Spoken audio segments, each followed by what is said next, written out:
We were in the trenches on Christmas Eve, and about 8:30 the firing was almost at a standstill. An einigen Stellen waren auf der Brustwehr Tannenbäume mit gelben, brennenden Kerzen gestellt, worüber die Engländer durch Zurufe und Hängeklatschen ihre Freude ausdrückten. We had a commotion in the German trenches, and then they began to sing Silent Night.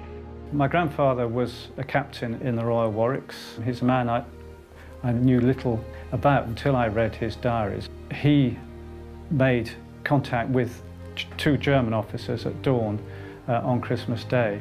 That was really the start of a mass exchange of things in no man's land between German and British soldiers. As the day broke, the enemy would be seen to bob up and down, and as the British did not fire, they plucked up enough courage to get out of their trenches. I met their officer and we arranged a local armistice for 48 hours.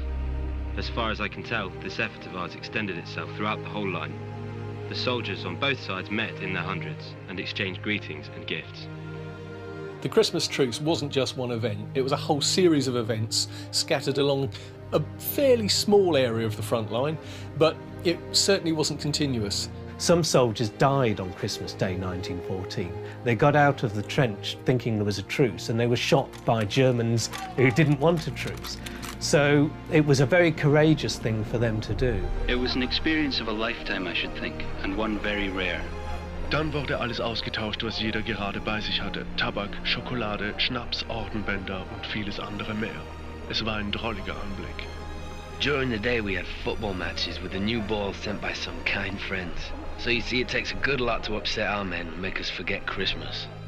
We may never know what really happened. We can't be 100% sure that there was a football match between the Germans and the Allies. There probably was, almost certainly was. What matters is the message that that whole event carries, which is, you know, even at the toughest of times, in the heat of war and in the most dreadful occasions, there can be great humanity. The Christmas truce certainly happened. Who knows all the details behind it, but it's a really good way for people to start to understand the First World War and understand the humanity, not just the scale and destruction, but also all those small moments of charity and support and human contact that easily get lost otherwise.